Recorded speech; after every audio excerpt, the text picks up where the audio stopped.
자, 오늘 말씀은 마가복음 5장 1절에서 20절까지입니다.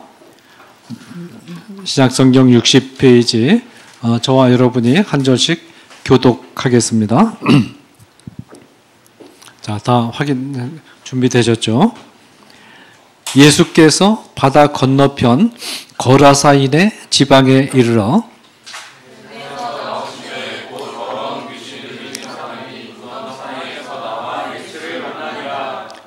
그 사람은 무덤 사이에 거처하는데 이제는 아무도 그를 쇠사슬로도 뗄 수 없게 되었으니 이는 여러 번 고랑과 쇠사슬에 매었어도 쇠사슬을 끊고 고랑을 깨뜨렸으며 그리하여 아무도 그를 제어할 힘이 없느니라.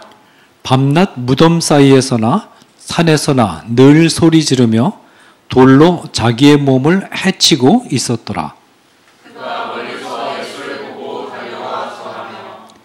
큰 소리로 부르짖어 이르되 지극히 높으신 하나님의 아들 예수여, 나와 당신이 무슨 상관이 있나이까?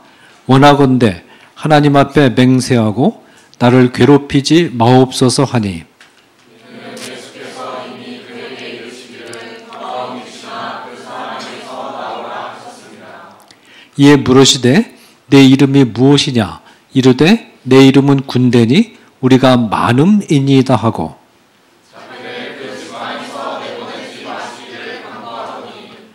마침 거기 돼지의 큰 떼가 산 곁에서 먹고 있는지라.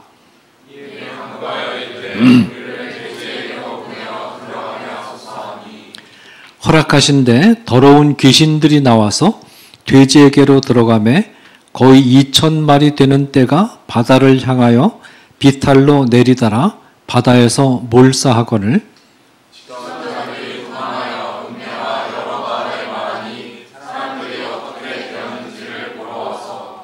예수께 이르되 그 귀신 들렸던 자 곧 군대 귀신 집혔던 자가 옷을 입고 정신이 온전하여 앉은 것을 보고 두려워하더라. 이에 귀신 들렸던 자가 한 것과 돼지의 일을 본 자들이 그들에게 알리매 그들이 예수께 그 지방에서 떠나시기를 간구하더라.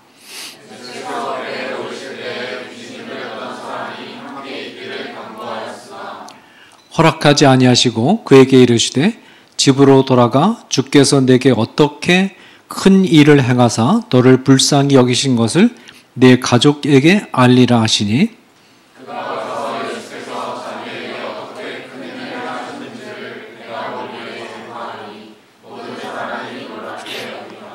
네. 아멘. 자, 한여름 무더위가 시작되었습니다. 날씨는 덥고 비는 주룩주룩 내리고 후덥지근합니다. 이런 불쾌한 날씨를 이기는 방법 가운데 하나는 등골을 오싹하게 만드는 무서운 귀신 이야기에 푹 빠져보는 것입니다. 오늘 우리가 읽은 본문은 어떤 귀신 이야기보다도 더 우리의 간담을 서늘하게 하는, 여기 불을 끄고 들으면 아마 더 이렇게 와닿을 것 같아요. 서늘하게 하는 한편의 남양 특집과도 같은 사건을 보도하고 있습니다.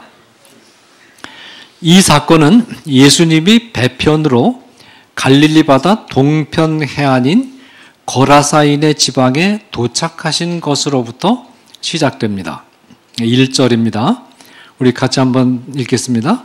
예수께서 바다 건너편 거라사인의 지방에 이르러, 이 거라사인의 지방은 갈릴리 바다 동편 이방인 지역을 뜻합니다. 그래서 갈릴리 바다를 중심으로 해서 동쪽은 이방 지역, 서쪽은 유대 관할 지역으로 되어 있습니다. 본문 11절은 이 지역 사람들이 돼지를 사육하고 있었음을 보도하고 있는데, 돼지 사육은 갈릴리 바다 서편 유대 관할 지역에서는 상상할 수 없는 일입니다. 돼지 사육은 이방인 지역이기 때문에 가능한 일입니다. 왜냐하면 유대인 지역에서는 돼지가 부정한 동물로 간주되어서 먹을 수도 사육할 수도 없었기 때문입니다. 자, 지역과 관련해서 제기되는 한 가지 문제는 같은 사건을 기록한 마태복음에서는 예수님이 도착하신 곳이 가다라로 되어 있어서 예수님이 거라사인의 지방에 도착하셨다는 마가복음의 기록과 차이가 난다는 점입니다. 그러나 이 문제는 어렵지 않게 해결할 수 있습니다. 거라사는 작은 한 마을을 가리키는 명칭이었고 가다라는 거라사를 포함한 여러 개의 마을을 포함한 더 넓은 지역을 가리키는 명칭이었습니다.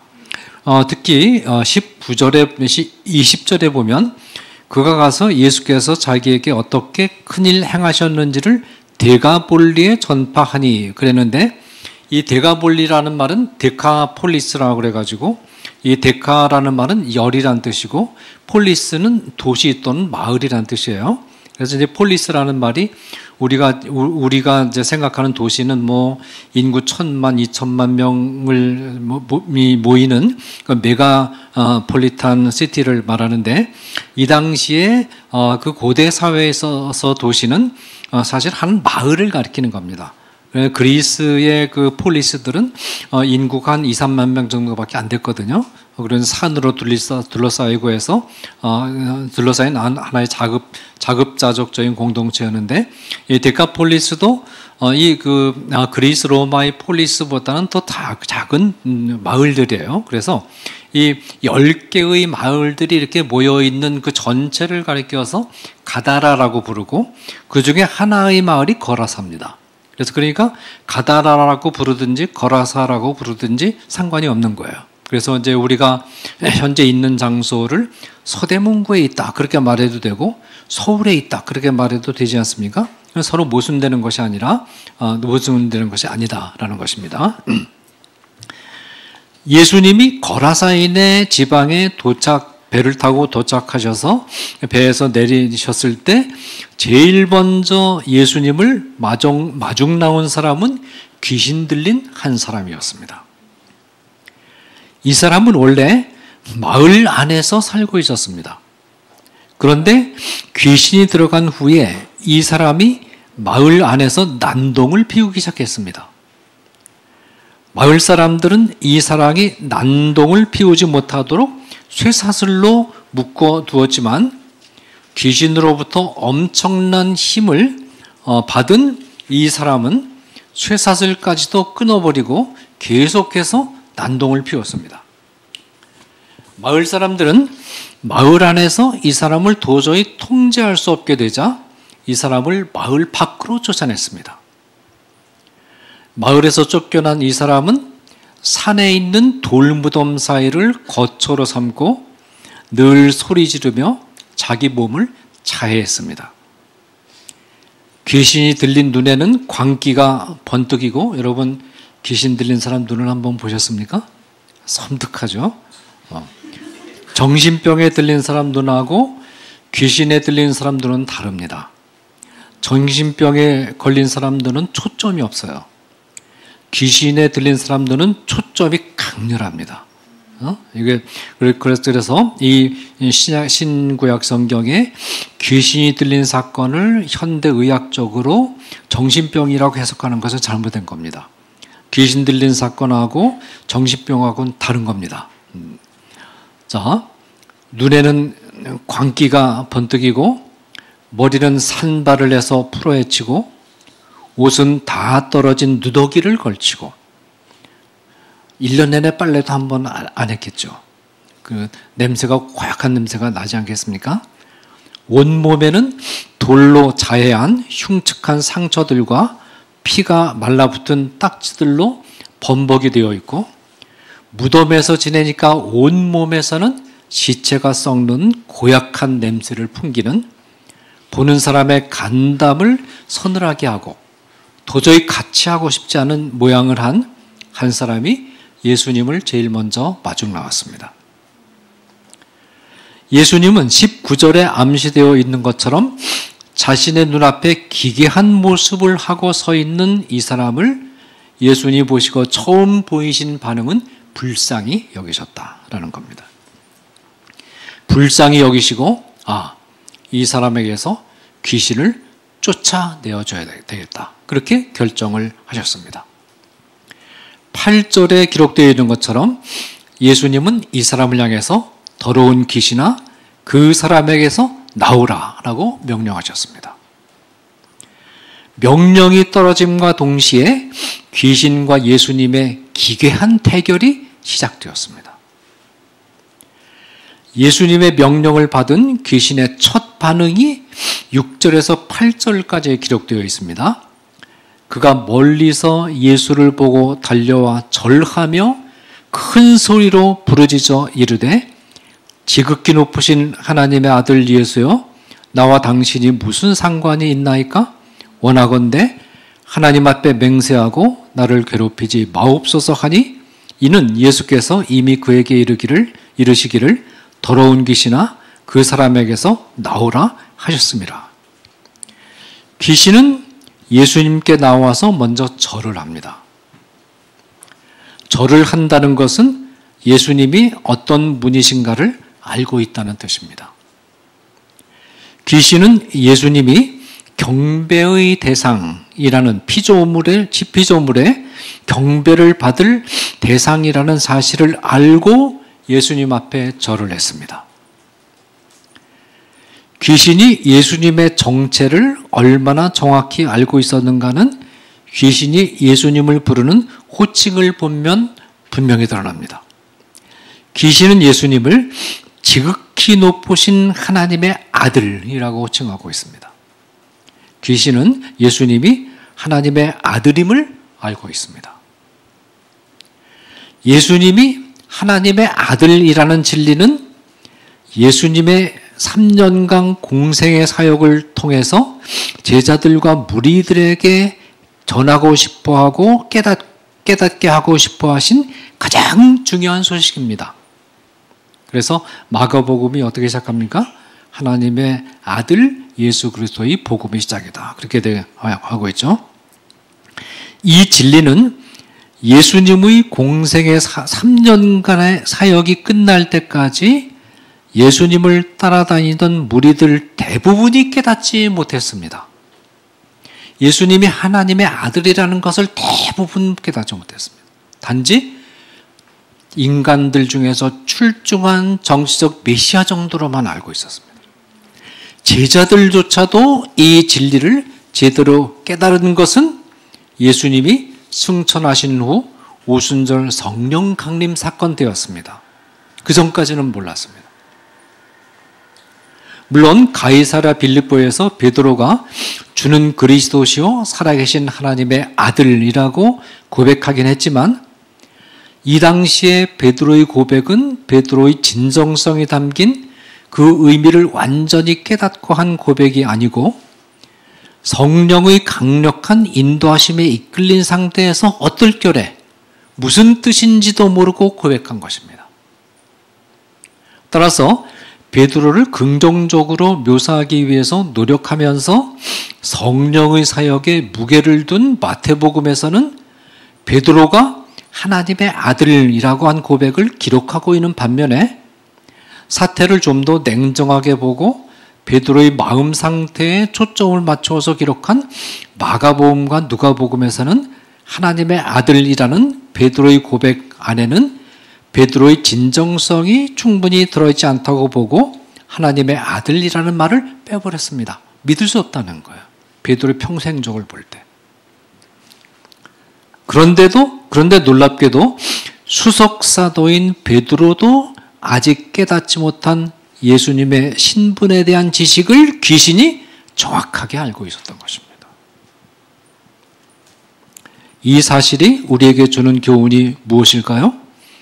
예수님이 하나님이요 하나님의 아들임을 모르는 사람은 예수님에 대해서 귀신이 가진 지식보다도 열등한 지식을 가진 사람이고 따라서 결코 귀신을 이길 수 없다는 것입니다. 우리가 귀신의 세력과 한번 맞붙어서 싸움판을 벌이는 시도라도 해보려면 최소한 귀신이 가지고 있는 예수님에 관한 지식이라도 가지고 있어야 비로소 가능하고 귀신의 세력을 이기려면 귀신이 가지고 있는 예수님에 관한 지식을 능가하는 지식을 가지고 있어야 된다는 것입니다. 예수님의 제자들이 오순절 성령 강림 받기 전에 처참하게 무너져 버린 이유도 바로 예수님에 대한 지식 싸움에서 귀신에게 밀렸기 때문입니다. 자, 그런데 그러면 귀신이 예수님의 이름을 정확하게 부른 이유는 무엇일까요? 예수님에 대한 신앙 고백이라도 하면서 회개하고 예수님께로 돌아오려는 것일까요? 물론 그것은 아닙니다. 귀신이 예수님의 이름을 호명한 것은 예수님에게 대하여 도전하고 싸움을 거는 행동입니다. 옛날에 창과 칼을 가지고 전쟁할 때 상대방의 이름을 정확하게 호명하는 것은 상대방을 잘 알고 있음을 과시함으로써 싸움의 기선을 잡기 위한 전략이었습니다. 그래서 여러분들이 삼국지 같은 데 읽어보면 이제 원소랑 그 장비랑 이렇게 조조랑 장비랑 나와서 이제 한판 붙지 않습니까? 그러면 군인 자기 부하들을 다 수만 명 모아놓고 장수가 딱 나와가지고 상대편의 이름을 딱 부른 다음에 너는 이러이러한 놈이고 이러한 놈인데 내가 너를 잘 알고 있는데 하루 강아지 봉같은 놈이 무서운 줄 보고 싸우러 나느냐 그럽니다. 상대방에 관한 정보를 쫙 꿰뚫어 읊습니다. 그건 무슨 뜻입니까? 넌 내 밥이야. 너에 대해서는 잘 알고 있어. 너 실력을 내 잘 알고 있어. 근데 네가 덤비겠다고? 그렇게 해서 기선을 제압하는 겁니다. 그리고 이쪽에서도 그래? 너는 이러이러한 놈이고 이러한 놈인데 네가 나하고 한번 대결 싸우려고 나왔다고? 정말 싸움이 되겠냐? 그러면서 한바탕 상대방의 정보를 쫙 얘기를 합니다. 기선을 제압하는 겁니다. 그런 다음에 붙는 것입니다. 그래서 이 고대 사회에서 상대방의 이름을 정확하게 호칭한다는 것은 전투에서 상대방의 기선을 제압하려는 시도입니다. 지금 귀신이 그런 시도를 하고 있는 것입니다. 예수님의 이름을 정확하게 이야기함으로써 난 너 잘 알고 있어. 그렇게 해서 예수님을 움찔하게 만들려는 그런 의도로 이렇게 부르는 것입니다. 그렇지만 예수님은 이 전략에 말려 들어가지 않으셨습니다. 귀신은 자신의 도전이 먹히지 않자 신속하게 납작 엎드리는 방법으로 전략을 바꾸어서 자기가 하는 일을 방해하지 말아달라고 간청합니다. 야비한 그 사람의 특징이죠. 강하게 나갔다가 안 먹히겠다 싶으면 바로 비열하게 엎드립니다. 네. 나와 당신이 무슨 상관이 있나이까? 하나님 앞에 맹세하고 나를 괴롭히지 마옵소서. 이 하나님 앞에 맹세하고라는 구절은 제발 그런 뜻입니다. 귀신의 간청이 끝났을 때 예수님은 자신을 괴롭히지 말아달라는 귀신의 요청에는 대꾸하지 않으시고 귀신의 이름을 묻는 것으로 응전하셨습니다. 9절 전반절입니다. 이에 물으시되 내 이름이 무엇이냐? 귀신이 예수님의 이름을 말함으로써 응전을 해왔기 때문에 예수님도 보조를 맞춰주면서 귀신의 이름을 묻는 것으로 응전하셨습니다. 예수님의 응전을 받은 귀신은 자신의 이름은 군대라고 답변합니다. 내 이름은 군대니 우리가 많은 민이다. 귀신은 자신의 이름이 군대임을 밝혀서 자신의 힘을 과시함으로써 두 번째 예수님께 도전을 시도합니다. 내 뒤에 배경이 세력이 많아. 한번 붙어볼 수 있겠어? 그런 뜻입니다. 귀신의 이름이 군대인 것으로 볼 때, 그리고 나중에 쫓겨나가면서 2,000마리 돼지에게 동시에 들어간 것으로 볼 때 굉장히 많은 숫자의 귀신들이 이 한 사람 안에 들어가 있었던 것이 분명합니다. 최소한 2,000마리가 귀신이 한 사람 안에 들어가 있었던 것입니다. 이렇게 많은 귀신들이 들어가 있으니까 쇠사슬도 툭툭 끊어버릴 정도의 힘을 발휘할 수 있었던 것입니다. 귀신은 예수님의 이름을 정확하게 호칭함으로써 기선을 제압하려고 했으나 이 시도는 통하지 않았고 자신의 숫자가 많음을 과시함으로써 재차 예수님의 기선을 제압해서 자신을 쫓아내려는 시도를 꺾으려고 시도했으나 예수님은 귀신을 쫓아내겠다는 의지를 굽히지 않으셨습니다. 두 번째 도전에서도 예수님의 의지가 확고부동함을 간파한 귀신은 다시 간청하는 전략으로 바꿉니다. 10절입니다. 자기를 그 지방에서 내보내지 마시기를 간과하더니, 이제 쫓겨나가는, 이 사람으로부터 쫓겨나가는 것은 막을 수 없는데, 그런데 이 지방에서만은 좀 계속 남게 해달라, 그렇게 간청하는 것입니다. 귀신은 귀신 들린 사람으로부터 내보내더라도 귀신 들린 사람으로부터 내보내더라도 거라사인의 마을 안에서만은 계속해서 거주할 수 있게 해달라라고 간청합니다. 우리는 귀신이 거라사인의 마을에 상당한 애착을 가지고 있음을 알 수 있습니다. 거라사인의 마을은 다른 마을보다 귀신이 거주하기에 적합한 조건들을 가지고 있었음이 분명합니다. 이 남양 특집에 보면 귀신들이 특히 좋아하는 장소가 있는 것으로 묘사하는 때가 있지 않습니까? 오지에서 선교하는 선교사들의 증언을 들어보면 귀신이 특별히 더 자유롭게 활동한 마을이 있다고 합니다. 흉가, 이런 곳이 있다는 거예요. 여기서 우리를 궁금하게 하는 것은 귀신이 거라사인의 마을에 대해서 그토록 애착을 가지는 이유가 무엇일까 하는 것입니다. 거라사는 도대체 어떤 특징을 가지고 있길래 귀신이 거라사만은 떠나지 않으려고 발버둥 치고 있는가 하는 것입니다. 이런 궁금증을 가진 우리를 더 당혹스럽게 만드는 것은 다음에 나오는 귀신의 요청과 이에 대한 예수님의 반응입니다. 거라사인의 마을을 떠나지 않으려고 발버둥 치던 귀신들은 예수님께 이상한 제안을 합니다. 11절과 12절입니다. 마침 거기 돼지의 큰 떼가 산 곁에서 먹고 있는지라 이에 간과하여 이르되 우리를 돼지에게로 보내어 들어가게 하소서 하니, 마침 귀신이 거하던 산비탈에서는 마을 사람들이 돼지를 방목하고 있었습니다. 귀신은 이 돼지 떼에라도 들어가게 해달라고 간청했습니다. 이 간청을 듣고 예수님이 보여주신 반응이 13절에 기록되어 있습니다. 허락하신데 더러운 귀신들이 나와서 돼지에게로 들어가매 거의 2,000마리나 되는 떼가 바다를 향하여 비탈로 내리달아 바다에서 몰사하거늘. 끔찍한 장면이죠. 예수님은 귀신의 간청을 받아들여서 귀신이 돼지떼에게로 들어가는 것을 허락하셨습니다. 참 이상하죠? 왜 이런 일을 하셨을까? 예수님의 허락이 떨어지기가 무섭게 귀신들은 2,000마리나 되는 돼지떼에게로 들어갔고, 귀신이 들어간 돼지떼는 약 4km 정도 되는 거리를 미친 듯이 막 달려서 십리길입니다. 막 달려서 모두 갈릴리 바다에 빠져서 몰사하고 말았고, 갈릴리 바다에는 돼지 2,000마리의 사체가 둥둥 떠다니기 시작했습니다. 우리에게 떠오르는 의문은 예수님이 이런 기괴한 일이 일어나도록 허락하신 이유가 도대체 무엇일까 하는 것입니다.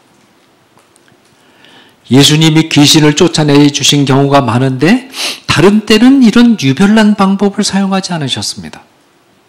예수님은 귀신에게 나가라고 명령하셨고 귀신은 그저 곱게 쫓겨나갔습니다. 간단히 끝냈습니다. 예수님은 그냥 평범하게 귀신을 내보내는 것으로는 재미가 없으셨는가? 더욱이 돼지의 주인은 앉아서 날벼락을 맞은 것 아니겠습니까? 졸지에 2,000마리나 되는 돼지떼를 잃은 돼지 주인의 손해는 누가 보상해 줘야 되느냐? 2,000마리는 굉장하죠? 많은 돈이죠? 본문에는 예수님이 돼지 주인의 손실에 대해서 보상해 주셨다는 기록이 없습니다. 예수님께서 이처럼 평범한 상식으로는 납득되지 않는 비상한 행동을 하실 때는 우리에게 특별히 전해주시고자 하는 중요한 가르침이 있기 때문입니다. 그 가르침이 무엇인가는 계속되는 이야기를 살피는 과정에서 점차 드러납니다. 돼지를 치던 자들은 돼지떼에게 일어난 일을 보고 혼비백산해가지고 마을로 달려 들어가서 급히 소식을 전했습니다. 이 소식을 들은 마을 사람들이 현장으로 달려나왔습니다. 현장에 달려나온 마을 사람들 눈에는 두 개의 대조적인 풍경이 눈에 들어왔습니다.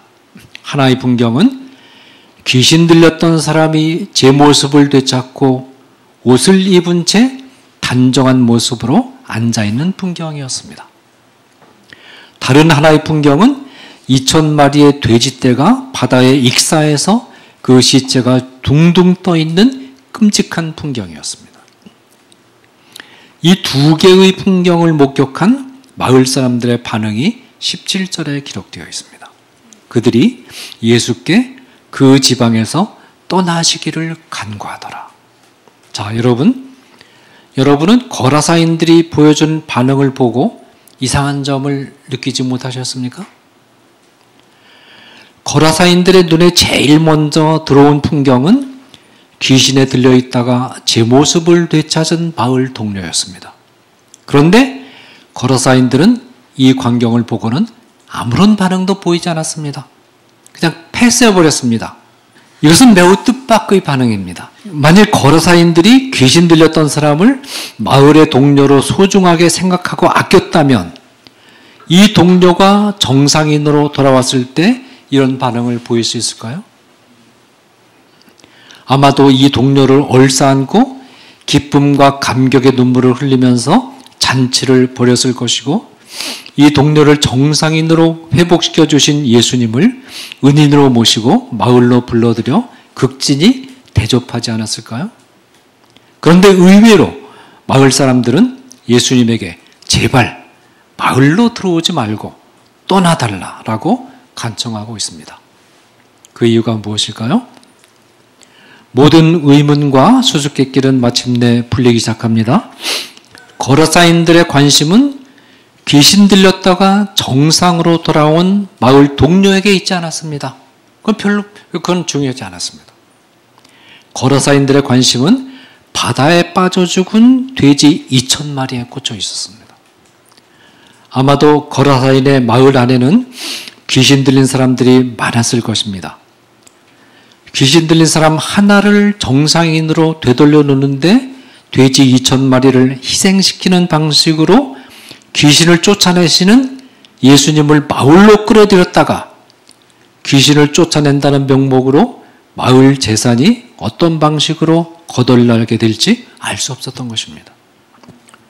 이번에는 누구네 집 소 100마리가 희생될지, 누구네 집 염소 1,000마리가 희생될지, 누구네 집 양 3,000마리가 희생될지, 3명만 더 귀신 쫓아내도 마을이 다 거덜나 버리는 겁니다.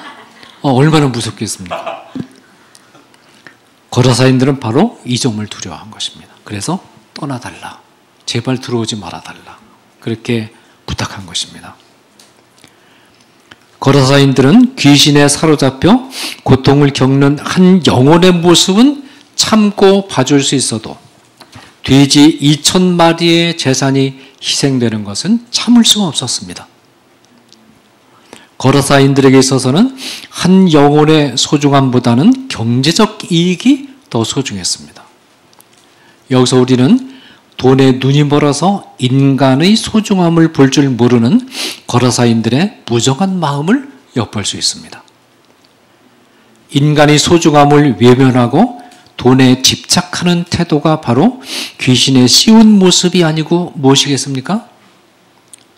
이제 귀신이 거라사인의 마을을 떠나지 않으려고 발버둥 쳤던 이유가 무엇인지 분명해졌습니다. 인간의 소중함보다 돈을 밝히는 사람들, 마을들, 그리고 그런 사회는 귀신이 놀기 좋아하는 귀신의 놀이터다라는 것입니다. 인간과 사회에 대한 날카롭고 예리한 통찰력을 가지신 예수님은 거라사인의 마을에 들어오신 직후 귀신 들린 사람을 만난 바로 그 순간 거라사인의 마을이 얼마나 잔인하고 무정한 마음을 가진 사람들이 모여 있는 곳인가를 이미 한눈에 직감적으로 파악하신 것입니다. 나쁜 마을이구나 하는 것을 금방 알아차리신 것입니다. 그리고 예수님은 마음속으로 깊이 분노하셨습니다.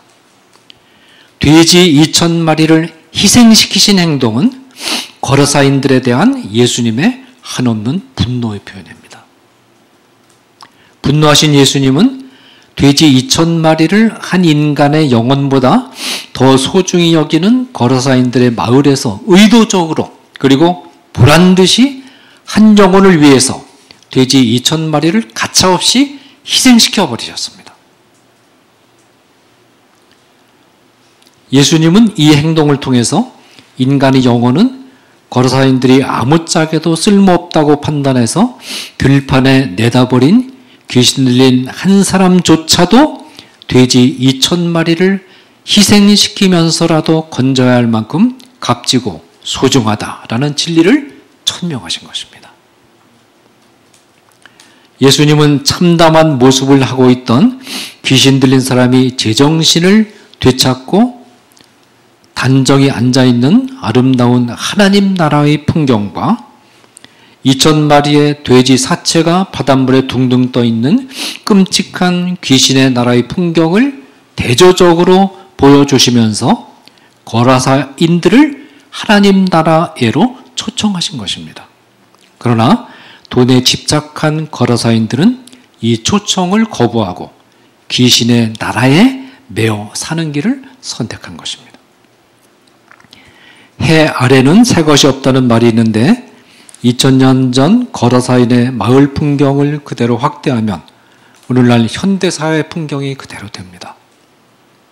현대사회도 거라사인의 마을처럼 병들고 가난한 이웃은 무심하게 지나치면서도 경제적 이익이 침해받는 것은 참아내지 못하는 부정한 사회입니다.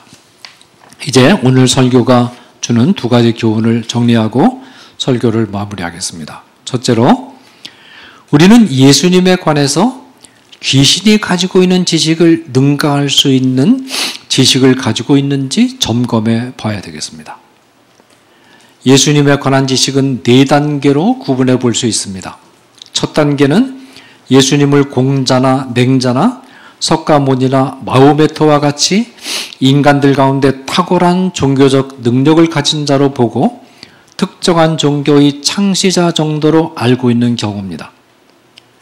일반인들이 이 정도의 지식을 가지고 있고 대학교의 종교학과나 철학과에서는 예수님을 이 정도의 수준으로 알고 있습니다.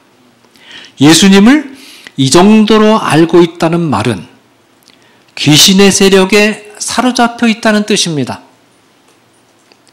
따라서 귀신과 맞붙어서 싸울 능력도 의지도 생각도 없다는 뜻입니다. 둘째 단계는 예수님이 하나님이자 하나님의 아들임을 알고 진지하게 생각하기 시작하는 단계입니다.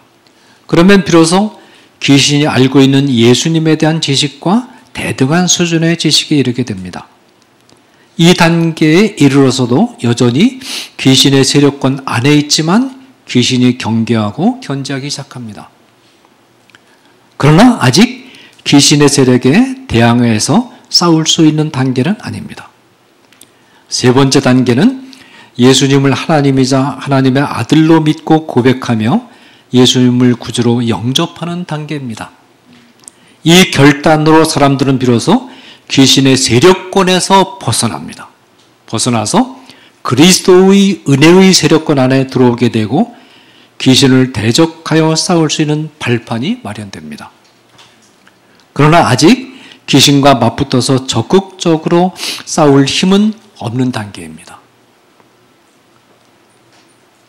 귀신의 세력과 맞붙어서 싸우려면 한 단계 더 나가야 됩니다. 말씀과 기도를 통해서 하나님이자 하나님의 아들이신 예수님과 친밀한 인격적인 교제를 하고 예수님의 지혜와 능력으로 무장하는 것이 필요합니다. 성령의 능력을 받는 것이 필요합니다.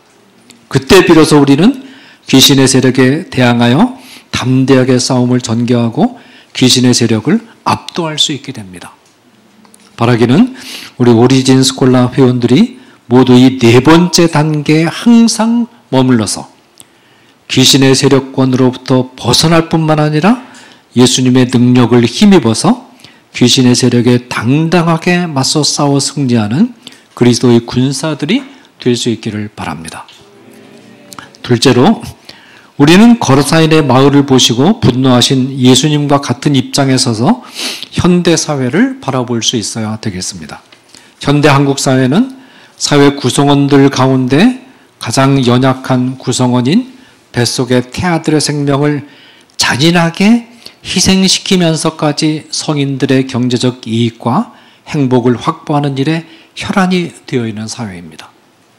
헌법재판소는 낙태죄를 폐기하는 판결을 내림으로써 성인들이 어떤 법적 제재도 받지 않고 자유롭게 태아를 죽이는 것을 방치하고 있고, 배아의 생명을 보호해야 하는 생명윤리 안전에 관한 법률은 수종호 14일 이전의 배아는 성인의 난치병 치료 연구를 위한다는 명목으로 파괴하는 것을 허용하고 있습니다.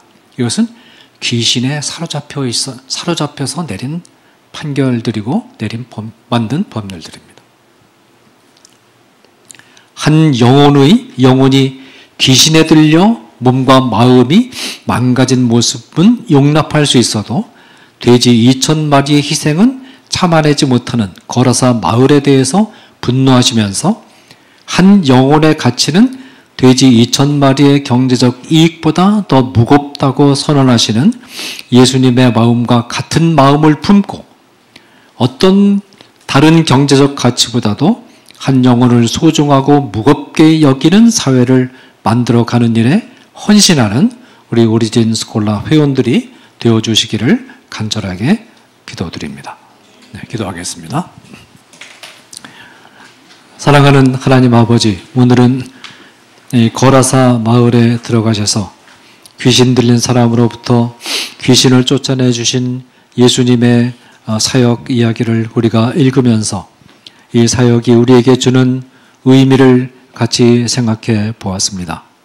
하나님 아버지, 우리가 이 세상은 사탄과 사탄의 졸개들인 귀신의 세력에 사로잡혀 있는 세상이라는 사실을 우리의 영적인 안목을, 영적인 눈을 분명히 떠서 바르게 파악할 수 있도록 우리를 도와주시기를 간절히 바라옵곤 합니다. 이 귀신의 세력과 대항해서 싸울 수 있기 위해서 우리는 예수 그리스도를 하나님이자 하나님의 아들로 확실하게 고백하며 그 예수 그리스도를 마음속에 구주로 영접하며 그 예수 그리스도와 날마다 말씀과 기도를 통해서 인격적인 교제를 끊임없이 나누며 예수 그리스도의 놀라운 권능으로 힘입는 우리 오리진 스콜라 회원들이 될 수 있도록 도와주시고, 그래서 우리 오리진 스콜라 회원들이 당당하게 이 귀신의 세력, 이 돈을 한 인간의 영혼의 소중함보다 돈을 더 중요하는 이 사회의 세태를, 귀신의 세력권 안에 있는 이 사회의 세태를 당당하게 거슬러 싸워서 이겨낼 수 있는 이 일당백의 우리 오리진 스콜라 회원들이 될 수 있도록 하나님께서 붙들어 주시기를 간절히 바라옵고 원합니다. 우리가 예수님의 제자들로서 예수님이 거라사인의 마을을 바라보시며 판단하시며 행동하셨던 그 예수님의 마음과 행동의 자리에 우리도 설 수 있도록 도와주시기를 원합니다. 예수님처럼 우리도 이 한 인간의 영혼보다 경제적 이익을 더 무겁게 여기는 이 현대사회 전체를 향해서 마음속에 의로운 분노가 생기게 하시고, 예수님처럼 이 어떤 경제적 이익보다도 한 인간의 영혼을 소중히 여기는 그런 길을 우리가 반드시 갈 수 있도록, 또 그런 사회를 우리가 만들기 위해서 노력하고 헌신할 수 있도록 주께서 함께하여 주시기를 원합니다. 이 모든 말씀 예수 그리스도의 이름으로 기도하옵나이다. 아멘.